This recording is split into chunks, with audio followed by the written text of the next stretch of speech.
Les médias sociaux ont récemment été frappés par l'un des événements les plus choquants jamais vus. Et tout cela se produit à un moment où l'on pensait que la liberté d'expression était devenue une réalité. Des rapports de conspiration politique aux tristes trahisons. Un message étrange et troublant émerge de derrière les barreaux. Et il n'est autre que celui du patron du Télégramme lui-même. Qu'est-ce que Pavel Durov essaie de nous dire? Découvrons-le. Pavel Durov derrière les barreaux. Le 24 août 2024, un événement qui a choqué le monde entier s'est produit. Pavel Durov, le populaire PDG de Telegram et l'un des entrepreneurs technologiques russes les plus controversés, a été arrêté en France.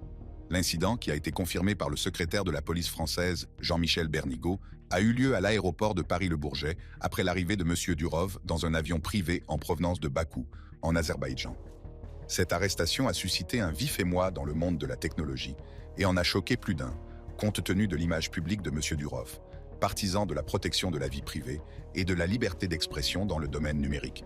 Cependant, la véritable intrigue de cette histoire réside dans les rumeurs qui circulent sur les raisons de son arrestation.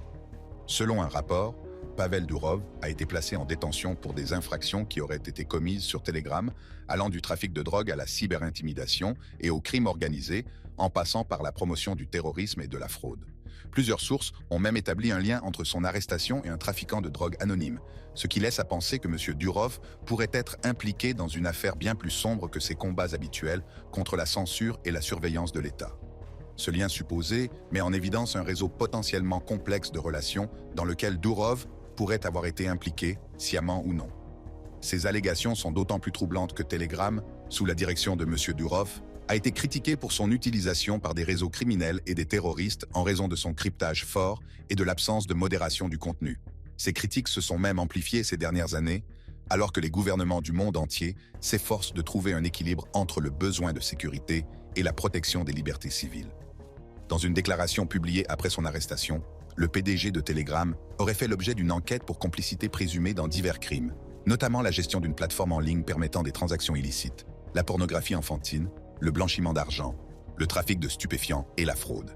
Il fait également l'objet d'une enquête pour avoir refusé de communiquer des informations aux autorités et pour avoir fourni des services de cryptographie à des criminels. Ce qui est particulièrement intéressant, c'est qu'en dépit de ces nombreuses accusations, et même après que sa détention a été prolongée de 48 heures, Pavel Durov n'a fait l'objet d'aucune accusation officielle, du moins au moment de la diffusion de cette vidéo. Je pense que cela ajoute une nouvelle couche de mystère à cet incident déjà choquant. Pour comprendre la gravité de la situation, prenons quelques instants pour découvrir qui est Pavel Durov et pourquoi son arrestation pourrait être plus compliquée qu'on ne le pense. Pavel Durov est une figure fascinante du monde de la technologie, souvent appelé le Mark Zuckerberg russe. Ce gourou de la technologie s'est fait un nom en cofondant VKontakte, VK, le réseau social le plus populaire de Russie. Cependant, les opinions franches de Durov sur la vie privée et la liberté l'ont rapidement mis en porte-à-faux avec le gouvernement russe, et cette tension a entraîné son départ de VK en 2014, après qu'il a vendu sa participation dans la plateforme et a fui la Russie cette année-là. Contrairement à de nombreux entrepreneurs du secteur technologique, Pavel Durov a toujours été un nomade, se déplaçant d'un pays à l'autre et possédant la nationalité de plusieurs pays. Selon Telegram, le PDG a vécu à Dubaï et est citoyen des Émirats arabes unis, de la France et de l'île de Saint-Kitts-et-Nevis dans les Caraïbes. Bien que l'on dise souvent que Durov a renoncé à sa citoyenneté russe en 2014 pour se protéger des persécutions politiques, on ne sait toujours pas si c'est vrai ou non. On pourrait dire que les nombreuses citoyennetés de Durov ne sont pas une simple coïncidence, mais le reflet de son désir de ne pas être entravé par les lois ou les pressions d'un pays. Et qui sait? C'est peut-être cette stratégie qui lui a permis d'échapper aux autorités qui pourraient vouloir limiter son influence ou lui soutirer des informations.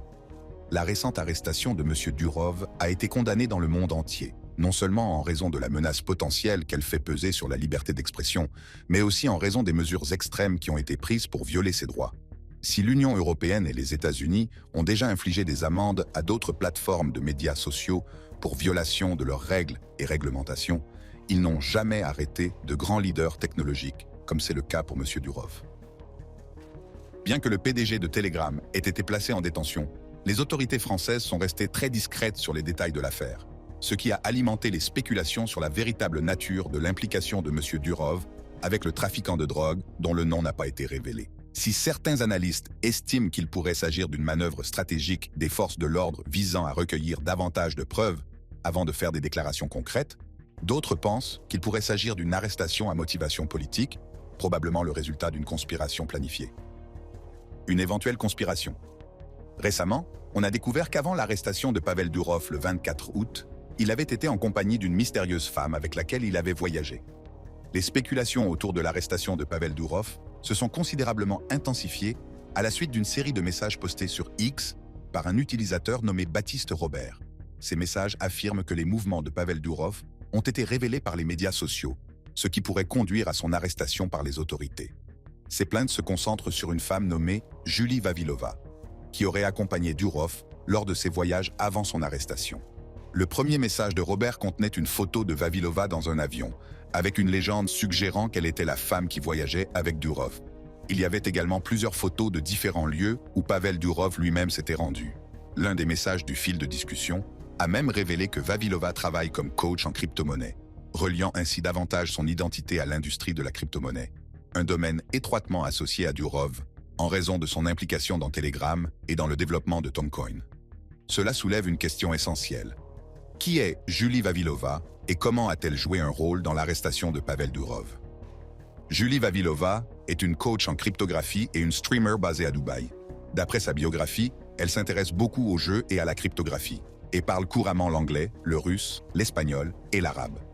Si Madame Vavilova n'a pas directement remis Monsieur Durov à la police, nombreux sont ceux qui pensent que son activité sur les médias sociaux, qui comprenait des mises à jour fréquentes et des photos prises à différents endroits, a peut-être permis aux agences de retrouver plus facilement la trace de Monsieur Durov. Cette théorie est étayée par d'autres messages dans le fil de discussion, qui présentent la documentation complète de Vavilova sur leur voyage à travers plusieurs pays, notamment le Kazakhstan, le Kirghizstan et l'Azerbaïdjan. Les messages de Madame Vavilova ont soulevé de nombreuses questions sur sa relation avec Monsieur Durov, bien qu'il n'y ait aucune confirmation officielle quant au fait qu'elle soit ou non sa petite amie. On ne sait pas non plus comment ils se sont rencontrés, ni depuis combien de temps ils sont ensemble. Le mystère et l'incertitude qui entourent leur relation n'ont fait qu'alimenter les spéculations, les utilisateurs des réseaux sociaux disséquant les informations disponibles pour élaborer un récit. Comme prévu, même en l'absence de détails concrets, l'idée que la présence de Vavilova sur les médias sociaux a joué un rôle dans l'arrestation de Durov a fait son chemin, en particulier dans les communautés en ligne sensibles aux questions de protection de la vie privée et de surveillance. Et il pourrait bien avoir raison. Regardez cette vidéo et soyez attentifs aux détails. Comparez maintenant avec cette vidéo. Comme vous pouvez le voir, il s'agit de la même voiture, de la même route, probablement le même jour aussi. Pensez-y. Depuis l'incident du 24 août, on ne sait pas où se trouve Vavilova, même si les autorités françaises affirment l'avoir arrêtée en même temps que Durov. Une autre théorie suggère que l'arrestation de Pavel Durov pourrait avoir un lien politique. Selon Nezavissimaya Gazeta, un quotidien russe bien connu, l'arrestation de Pavel Durov pourrait avoir des conséquences désastreuses pour la Russie si les choses tournent mal. Le journal a récemment suscité de vives inquiétudes en révélant les implications potentielles pour la sécurité nationale si les données de Telegram tombaient entre les mains de l'OTAN. Et ce, en raison de la manière complexe dont Telegram s'est profondément ancré dans l'infrastructure de communication de la Russie. L'argument de Nezavissimaya Gazeta repose sur l'idée que Telegram détient de grandes quantités de données sensibles qui, si elles sont compromises, pourraient exposer les communications stratégiques de la Russie. Et c'est effectivement le cas. Les fonctions de chiffrement et de confidentialité de Telegram en ont fait non seulement une application populaire parmi les utilisateurs ordinaires, mais aussi un outil pour diverses entités russes, y compris celles qui ont des liens avec la sécurité de l'État et les opérations de renseignement. Ainsi, dans un scénario où l'OTAN ou d'autres agences de renseignement occidentales auraient accès à ces données, les conséquences pourraient être catastrophiques pour la Russie. Pensez-y. Cela pourrait révéler des opérations secrètes, l'identité d'agents clés, voire des secrets d'État susceptibles de compromettre la sécurité nationale et les stratégies militaires de la Russie. Les données de Telegram pourraient révéler des schémas de communication au sein des cercles militaires et gouvernementaux russes, offrant potentiellement à l'OTAN une carte détaillée des intentions stratégiques de la Russie. Cela pourrait à son tour affaiblir la position de la Russie sur la scène mondiale, la rendant vulnérable aux pressions diplomatiques et militaires. Il va sans dire que dans un monde où l'information est un bien essentiel, le contrôle des données, en particulier des données aussi sensibles que celles contenues dans Telegram, pourrait déterminer l'issue de conflits géopolitiques. Cela pourrait signifier que les adversaires de la Russie auraient l'avantage dans toute négociation ou confrontation future, car ils seraient armés d'une connaissance intime des plans et des capacités de la Russie. Il est important de noter que tout le monde ne croit pas que l'arrestation de Pavel Durov puisse avoir des conséquences graves. Par exemple, Daphne Keller, directrice du Stanford Cyber Policy Center, a récemment soutenu l'arrestation de M. Durov en déclarant que les plateformes de médias sociaux n'étaient pas à l'abri de la loi. M. Keller, qui est une figure éminente dans le débat sur le droit de l'Internet, a fait valoir que les plateformes de médias sociaux, y compris Telegram, ne sont pas au-dessus de la loi, ajoutant que si les plateformes comme Telegram sont vitales pour la liberté d'expression, elles ont néanmoins des responsabilités juridiques qui ne peuvent être ignorées. Le point de vue de M. Keller remet en question l'idée selon laquelle les leaders de la technologie peuvent agir sans avoir à rendre de compte. Et je pense qu'il résonne avec le débat plus large sur l'équilibre entre la liberté d'expression et l'application des lois sur les plateformes numériques. Parlons-en. Les plateformes de médias sociaux bénéficient-elles d'une immunité juridique? Tout d'abord, permettez-moi de dire que la question de savoir si les plateformes de médias sociaux bénéficient d'une immunité juridique est une question qui évolue. D'une part, ces plateformes sont considérées comme des facilitateurs de la liberté d'expression, offrant aux utilisateurs un espace pour exprimer leurs opinions sans ingérence indue. Toutefois, d'un autre côté, cette liberté n'est pas sans limite. Il existe sans aucun doute des cadres juridiques, tels que ceux mis en place aux États-Unis dans le cadre du Communication Decency Act, section 230, qui offrent aux plateformes certaines protections contre la responsabilité des contenus générés par les utilisateurs. Cela signifie que ces plateformes ne sont généralement pas tenues responsables de ce que leurs utilisateurs publient. Toutefois, cette immunité n'est pas absolue. Je m'explique. Si une plateforme autorise sciemment des activités illégales, comme les discours haineux ou le terrorisme, sans prendre de mesures, elle risque de perdre ses protections et d'être confrontée à des conséquences juridiques. La question clé est de savoir où tracer la ligne entre la liberté d'expression et la garantie de la sécurité publique.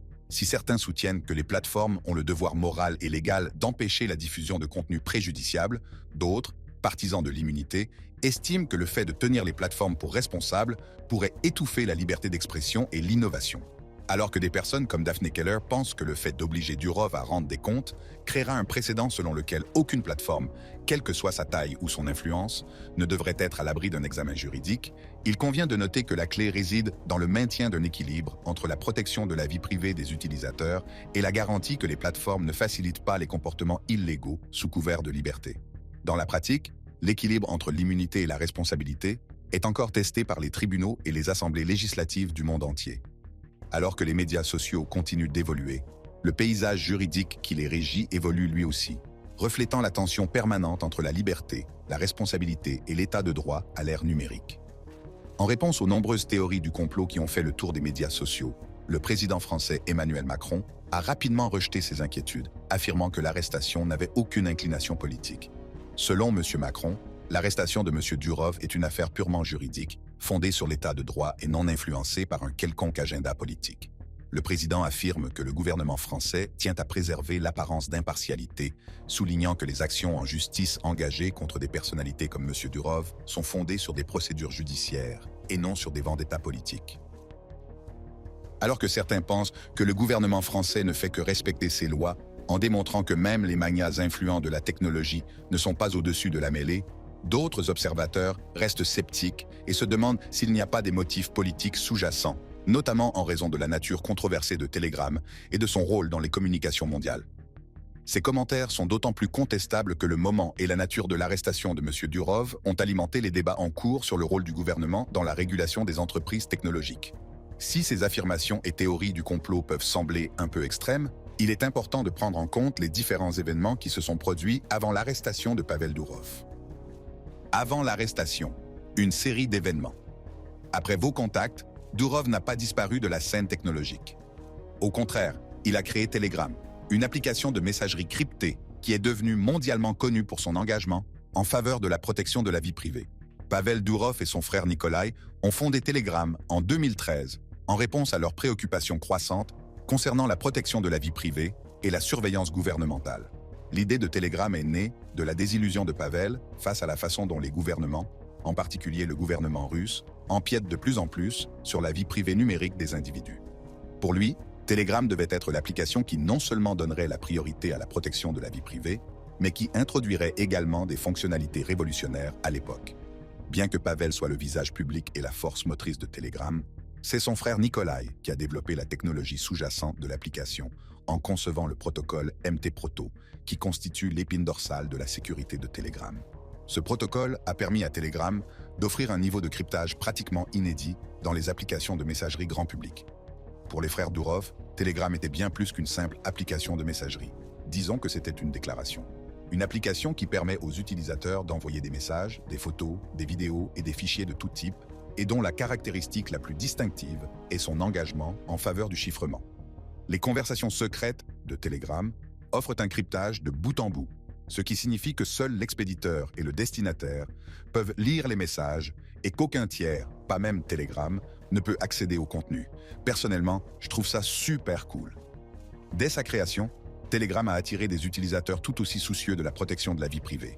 Il est même devenu populaire parmi les journalistes, les activistes et les personnes vivant dans des pays au gouvernement oppressif. Tout cela a contribué à sa croissance rapide, lui permettant d'atteindre des centaines de millions d'utilisateurs dans le monde entier en l'espace de quelques années. Cependant, si Telegram a été salué pour ses solides fonctions de protection de la vie privée, il a également été critiqué pour être devenu un refuge pour les activités illicites. L'application a été associée à toutes sortes d'activités, de la dissidence politique aux communications terroristes, principalement en raison de sa nature cryptée, qui rend difficile le suivi des activités criminelles par les forces de l'ordre. Par le passé, plusieurs personnes ont affirmé que Telegram avait été utilisé pour des activités illégales, beaucoup suggérant que l'application était utilisée par ceux qui se mobilisent contre les régimes répressifs, ainsi que par des groupes terroristes tels que l'État islamique et des mouvements conspirationnistes. Certains prétendent même que les suprémacistes blancs ont utilisé Telegram pour recruter lors de la récente vague d'émeutes au Royaume-Uni, déclenchée par un sentiment anti-immigration. Malgré tout, Pavel est resté fermement convaincu que la vie privée est un droit fondamental et que les avantages d'une communication sécurisée l'emportent largement sur les risques. En 2018, la Russie a pris la mesure radicale de restreindre temporairement l'accès à Telegram, après que sa direction a refusé de remettre des données liées à des groupes antisémites. Cette décision fait suite au refus de la direction de Telegram, dirigée par Pavel Durov, de remettre les clés de chiffrement au gouvernement russe qui en avait besoin pour obtenir des données afin de lutter contre les groupes antisémites qui utilisaient la plateforme pour diffuser des discours de haine. Il convient de noter que la tentative du gouvernement russe de censurer Telegram ne visait pas seulement à lutter contre l'extrémisme. Il s'agissait également de tester le pouvoir de l'État à contrôler les plateformes numériques. Monsieur Durov, défenseur de la confidentialité des données, est resté ferme sur ses principes, arguant que l'octroi d'un tel accès constituerait une violation de la vie privée de millions d'utilisateurs. Il est intéressant de noter que malgré les restrictions en 2018, Telegram est resté accessible à de nombreux Russes par le biais de VPN et d'autres moyens, ce qui montre à la fois la résilience de l'application et la résistance du public à la censure gouvernementale. Mais il y a une chose que nous devons prendre en considération. L'incident survenu en Russie en 2018 a mis en lumière une préoccupation essentielle pour les applications comme Telegram. Et c'est la tension entre les préoccupations de sécurité de l'État et les droits individuels à la vie privée. C'est un concept qui est devenu de plus en plus pertinent à l'ère numérique actuelle et dont Pavel Durov n'a cessé de parler. En mars, Pavel Durov a mis en garde contre une attaque planifiée contre les grandes applications de médias sociaux. Le PDG a lancé cet avertissement par le biais d'un message sur son compte Telegram personnel, déclarant que les grandes applications de médias sociaux sont devenues des cibles faciles pour les critiques en raison du contenu qu'elles hébergent. M. Durov a cité les efforts de modération de Meta, ajoutant que Telegram devra probablement passer par des étapes de croissance similaires avant de dépasser les plateformes traditionnelles. Dans le message de Pavel Durov, une déclaration particulière ressort. Il a dit « Je ne me souviens pas d'une grande plateforme sociale dont la modération a été constamment saluée par les médias traditionnels. Il s'agit sans aucun doute d'un message auquel il convient de prêter attention. » En matière de modération, les grandes plateformes de médias sociaux se retrouvent souvent coincées entre le marteau et l'enclume. Les médias traditionnels, bien que prompts à dénoncer les conséquences négatives d'une modération inadéquate, telles que la diffusion de fausses informations, de discours haineux ou de contenus préjudiciables, font rarement l'éloge des efforts complexes et constants déployés par ces entreprises pour résoudre ces problèmes. Le récit se concentre souvent sur les échecs plutôt que sur les défis liés à la modération de milliards de messages quotidiens, ce qui laisse peu de place à la reconnaissance des progrès ou de l'innovation réalisée par ces grandes applications de médias sociaux. En réalité, la modération de contenu n'est pas une mince affaire. Avec des millions d'utilisateurs générant du contenu en temps réel, s'assurer que chaque publication, commentaire ou vidéo respecte les directives de la communauté est un cauchemar logistique. Si l'on ajoute à cela la diversité des normes culturelles, juridiques et éthiques d'une région à l'autre, Il devient évident que la modération ne consiste pas seulement à établir des règles, mais aussi à naviguer dans un réseau complexe de comportements humains, d'obligations juridiques et d'attentes sociétales.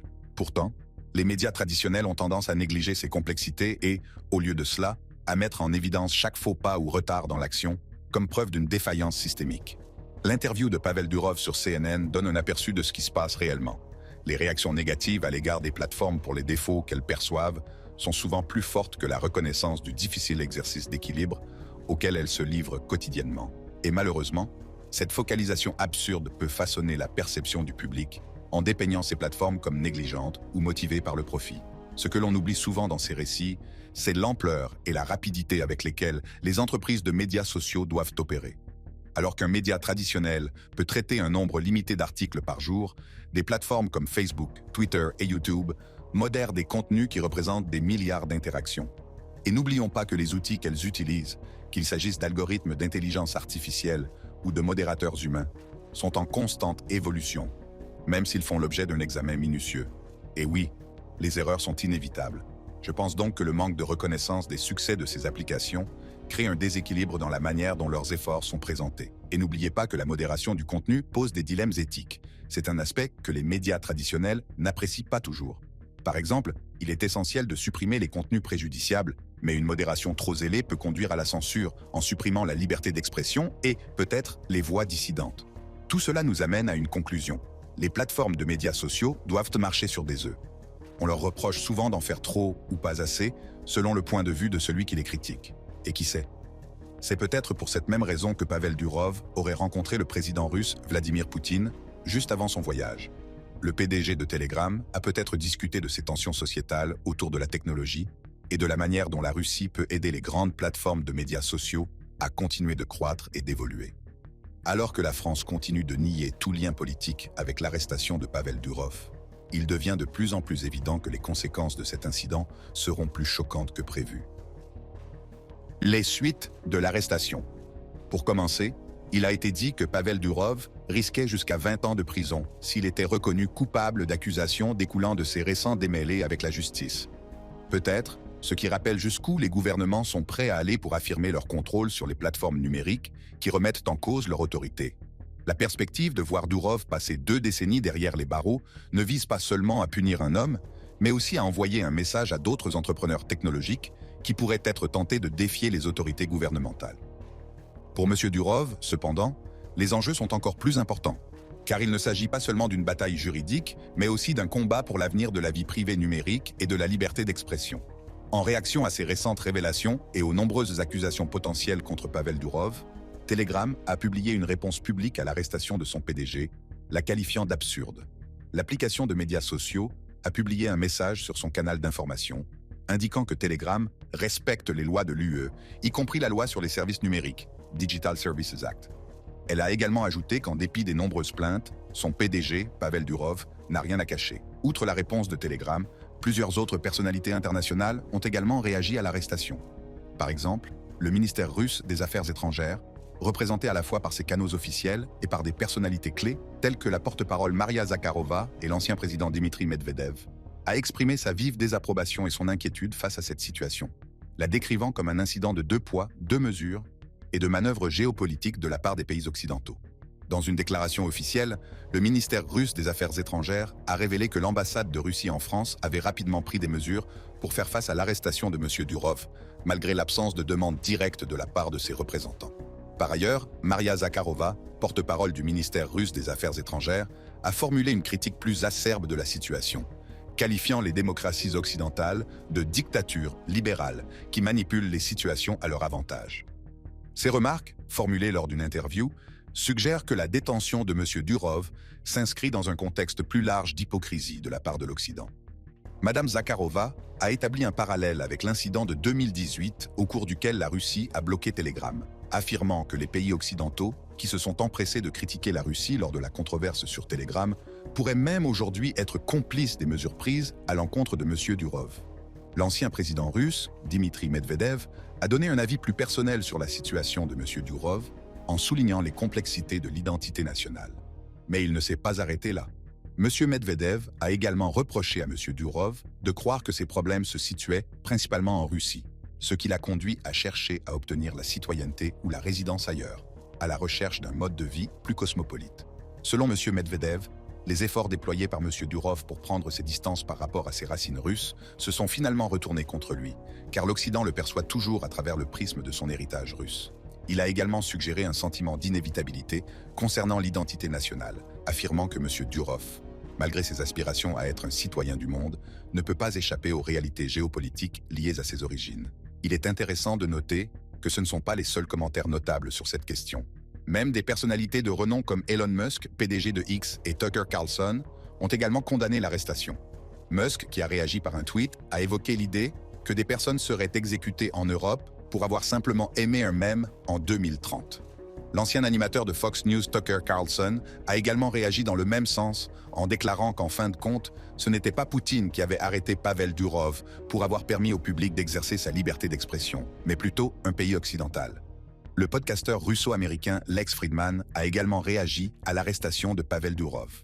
Le célèbre passionné de technologie a partagé son opinion dans un message sur Reddit, décrivant l'arrestation de Pavel Durov comme une attaque inquiétante contre la liberté d'expression et une menace non seulement pour Telegram, mais aussi pour toutes les plateformes en ligne. Si la plupart des réactions ont porté sur la liberté d'expression, il existe une autre crise potentielle que les gens ont négligée. Il s'agit des conséquences de l'arrestation de Pavel Durov sur l'industrie des crypto-monnaies. Selon certains, l'arrestation récente de M. Durov pourrait provoquer une onde de choc dans le secteur des crypto-monnaies et susciter des inquiétudes quant à la sécurité et à l'autonomie des monnaies numériques. Comme vous le savez probablement, M. Durov est un fervent défenseur des technologies décentralisées, y compris des crypto-monnaies. Parler de la tentative de Telegram de lancer Tone. On pense que les implications de l'arrestation du PDG pourraient aller bien au-delà d'une fluctuation temporaire du marché, en influençant potentiellement la trajectoire future de l'industrie de la cryptographie, en particulier dans ses relations avec les autorités gouvernementales. Telegram est devenu une plateforme indispensable pour la communauté cryptographique, servant de point de départ à de nombreux projets cryptographiques. L'accent mis par l'application sur la protection de la vie privée et la liberté d'expression en a fait le choix préféré des amateurs de crypto-monnaies, qui considèrent ces principes comme un élément fondamental de l'écosystème Web 3. Pour de nombreux acteurs du monde de la cryptographie, Telegram est plus qu'une simple application de messagerie, c'est aussi un champion de la communication décentralisée. La réputation de la plateforme de résister à la censure gouvernementale, même si elle n'est pas entièrement décentralisée, en a fait un allié naturel de la communauté cryptographique. Ces politiques sont également en accord avec les idéaux de respect de la vie privée et de liberté qui sont au cœur de la philosophie des crypto-monnaies. Par conséquent, toute attaque contre Telegram ou ses dirigeants sera probablement interprétée comme une attaque contre le secteur des crypto-monnaies dans son ensemble. L'arrestation de Durov soulève en particulier des préoccupations importantes concernant l'ingérence du gouvernement et la possibilité d'une surveillance accrue des technologies axées sur la protection de la vie privée. La communauté cryptographique craint que cet incident ne marque le début d'une répression plus large à l'encontre des plateformes et des technologies qui privilégient la protection de la vie privée, la décentralisation et l'autonomie de l'utilisateur. Une telle répression serait considérée comme une menace directe pour les valeurs fondamentales du mouvement Web 3, qui cherche à construire un Internet plus ouvert, plus transparent et mieux contrôlé par les utilisateurs. Pour l'instant, on ne sait pas comment les choses vont se dérouler. Mais une chose est sûre, l'arrestation de Pavel Durov aura des conséquences importantes et durables, peut-être même plus profondes que nous ne le pensons actuellement. Qu'en pensez-vous? Faites-le moi savoir dans la section des commentaires. Et si vous voulez voir d'autres vidéos comme celle-ci, cliquez sur la carte suivante sur votre écran.